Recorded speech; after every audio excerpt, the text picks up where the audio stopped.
Jason Johnson with ABS Supply, where innovation never sleeps. We're here today to talk about one of my favorite subjects, or maybe favorite 5 subjects, I could say. I'd like to call this the 5 things that every blaster should know or consider, whether it's their day 1 blasting or day 1001 blasting. This affects everyone, whether you're a rookie or a pro. It's all the same details that we deal with. And a lot of people aren't familiar with what they're looking at. So today, in this video, we're going to go through 5 things, 5, that every blaster should know, whether you're starting or experienced, and how important they are to making a whole system run. So let's start with what I'm standing by right here, air. I put air as number 1 for a reason. It is the biggest expense you're going to have, and it is the most important part, probably even more so than your pot. Sorry, Schmidt. But it is, because the pot doesn't work without air. Everyone thinks they've got a lot of PSI. Everyone thinks they've got a lot of pressure. Volume. I'm here to tell you volume is the number 1 important thing. This compressor is a 210 CFM. Okay? Every compressor manufacturer, guess what? They might stretch the truth a little bit. They might exaggerate how much their compressor puts out. These numbers, these ratings, these are max CFM. Peak. They're not sustained all day hours of blasting CFM. You can easily take 10% off of this. Some people will even tell you, manufacturers of blast equipment take 20% off that number for a sustained output CFM.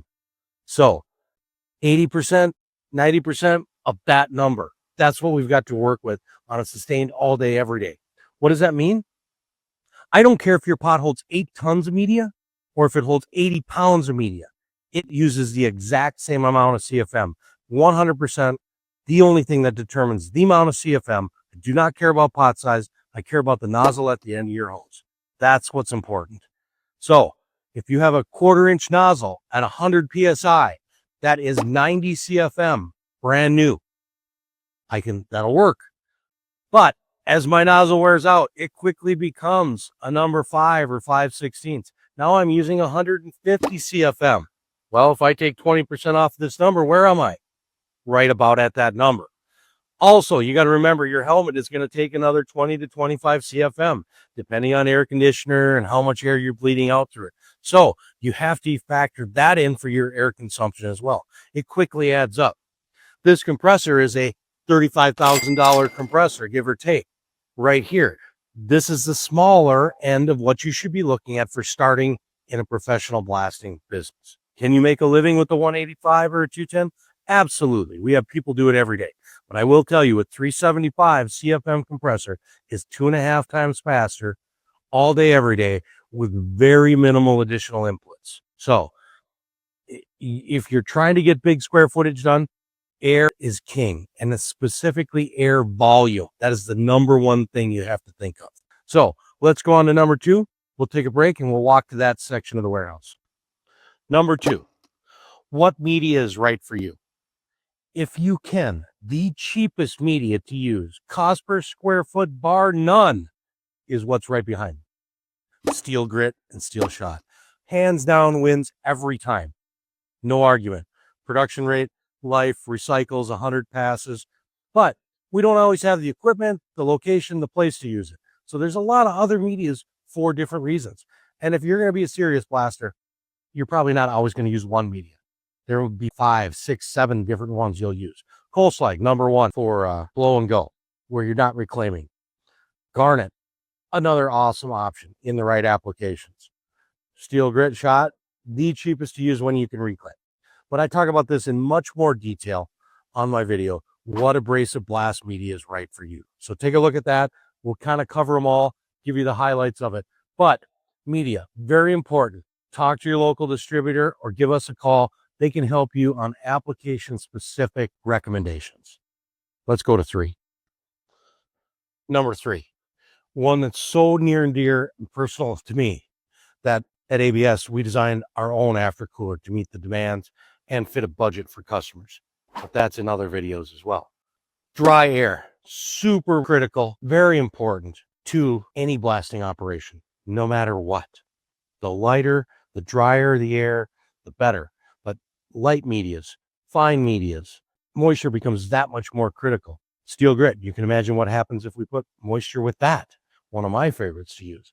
But this is so important because once you understand how a blast pot works, that the grit is not blasted out of a pot. It is not.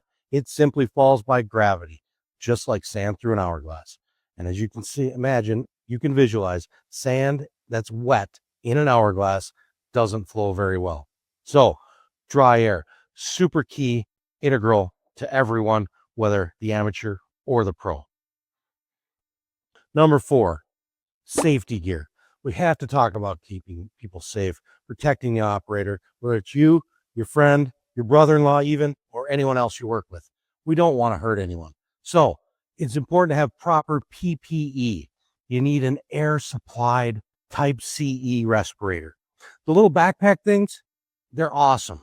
Great for paint, work well, not legal, not safe, not recommended to use. We need to run an airline. I know it's a pain in the ass, but you'll appreciate it. And the air conditioners or heaters that come with them, well worth the weight of dragging that hose around.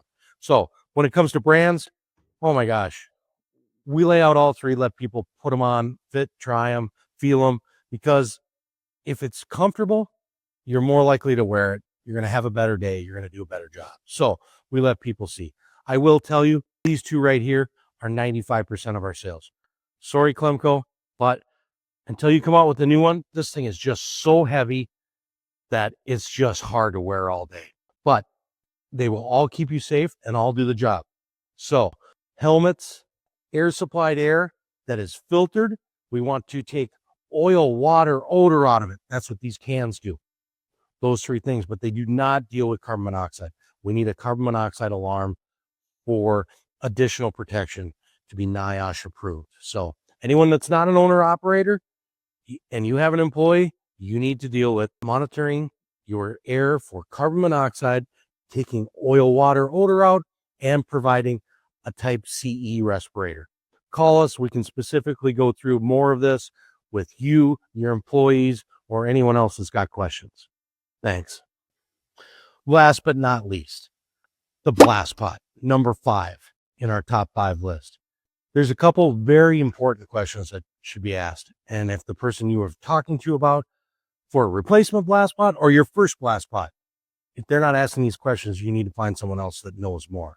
So number 1, we always talk about pressure hold versus pressure release.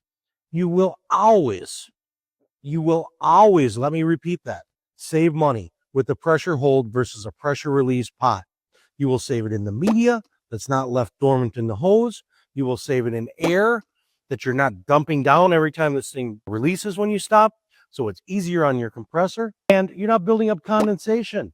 My other thing, moisture that we talked about earlier. So there's just so many more advantages to pressure hold. So wherever possible, we talk to people about their applications and can you use the pressure hold versus pressure release. Second, remote controls, pneumatic versus electric. There's so many people don't even know electric's an option. Here in Minnesota, our ground is white, covered with snow 5 months out of the year. If you need to blast outside for those 5 months, a pneumatic twin line deadman is a horrible idea. Horrible. Any moisture, any little bit in that hose, any secondary condensation, even after your air dryer, is going to freeze in those little brass tiny fittings. It's going to shut you down. You got to bring it inside, warm it up while you're cold, stuttering and trying to fix the thing in the outside. So pneumatic versus electric. Electric always faster, better, more reliable, less shit on the hose. And you can go over 100 feet. Size of the pot, that's more of a personal preference and how mobile do we need it to be and how often can I stop to fill it up. Because a pot that's a 3 cubic foot or an 8-ton capacity, they're going to blast at the same speed. Use the same amount of air. It's how much time are you going to lose or can you give up to refill? And how portable do you need it to be? If one person has to put it in the back of a pickup, well, that's going to dictate what size pot we need. But those are all important things to do. And I've got a whole nother video. We go through pressure hold versus pressure release because that is such an important conversation to have. And if you click on this link right here, you can go ahead and watch that entire video where we go into it more in depth. Jason with ABS Supply. Give us a call with any questions. And as always, have a blast.